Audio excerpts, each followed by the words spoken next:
We turn at this point into a river on the north bank that runs north and south. The current is running very swiftly to the north. We run down into it, and then, it being more than time enough for Chop, we push the canoe onto a sandbank in our new river, which, I am told, is the Caracola. I, after having had my tea, wander off and find behind our high sandbank, which, like all other sandbanks above water now, is getting grown over with hippo grass, a fine light green grass, the beloved food of both hippo and manatee, a forest, and entering this I notice a succession of strange mounds or heaps, made up of branches, twigs, and leaves, and dead flowers. Many of these heaps are recent, while others have fallen into decay. Investigation shows they are burial places. Among the debris of an old one, there are human bones, and out from one of the new ones comes a stench and a hurrying, exceedingly busy line of ants, demonstrating what is going on. I own I thought these mounds were some kind of birds' or animals' nest. They look entirely unhuman in this desolate reach of forest. Leaving these, I go down to the water's edge of the sand, and find in it a quantity of pools of varying breadth and expanse, but each surrounded by a rim of dark red-brown deposit, which you can lift off the sand in a skin. On the top of the water is a film of exquisite iridescent colors, like those on a soap bubble, only darker and brighter. In the river alongside the sand, there are thousands of those beautiful little fish, with a black line each side of their tail. They are perfectly tame, and I feed them with crumbs in my hand. After making every effort to terrify the unknown object containing the food, gallant bulls, quite 2 inches long, sliding up and snapping at my fingers, they come and feed right in the palm, so that I could have caught them by the handful had I wished. There are also a lot of those weird, semi-transparent, yellow, spotted little sandfish with cup-shaped pectoral fins, which I see they use to enable them to make their astounding long leaps. These fish are of a more nervous and distrustful disposition, and hover round my hand, but will not come into it. Indeed, I do not believe the other cheeky little fellows would allow them to.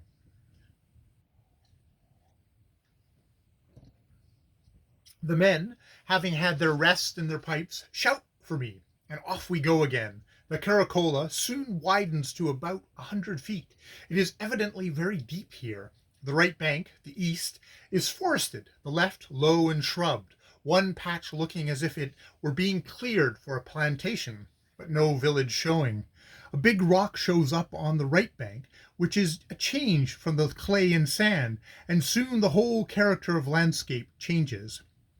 We come to a sharp turn in the river, from north and south to east and west, the current very swift. The river channel dodges round against a big bank of swordgrass, and then widens out to a breadth of the Thames at Putney. I am told that a river runs out of it here to the west to Oregano country, and so I imagine this Caracola falls ultimately into the Nazareth. We skirt the eastern banks, which are covered with low grass, with a scanty lot of trees along the top. High land shows in the distance to the south-southwest and southwest, and then we suddenly turn up into a broad river or straith, shaping our course north-northeast. On the opposite bank, on a high dwarf cliff, is a fan town. All fan now, says Singlet, in anything but a gratified tone of voice. It is a strange, wild, lonely bit of the world we are in now, apparently a lake or broad, full of sandbanks, some bare, and some in the course of developing into permanent islands by the growth on them of that floating coarse grass, any joint of which, being torn off either by the current, a passing canoe, or hippos, floats down and grows wherever it settles.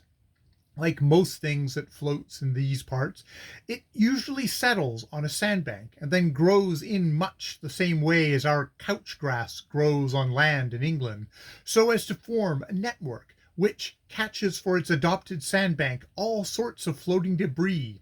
So the sandbank comes up in the world. The waters of the wet season, when they rise, drown off the grass, But when they fall, up it comes again from the root, and so gradually the sandbank becomes an island and persuades real trees and shrubs to come and grow on it, and its future is then secured.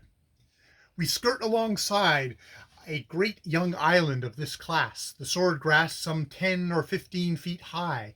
It has not got any trees on it yet, but by next season or so it doubtless will have.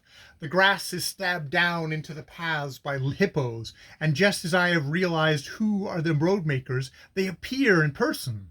One immense fellow, hearing us, stands up and shows himself about 6 feet from us in the grass, gazes calmly, and then yawns a yawn a yard wide, and grunts his news to his companions, some of whom, there is evidently a large herd, get up and stroll towards us with all the flowing grace of Cntn vans in motion. We put our helm paddles hard to starboard and leave that bank.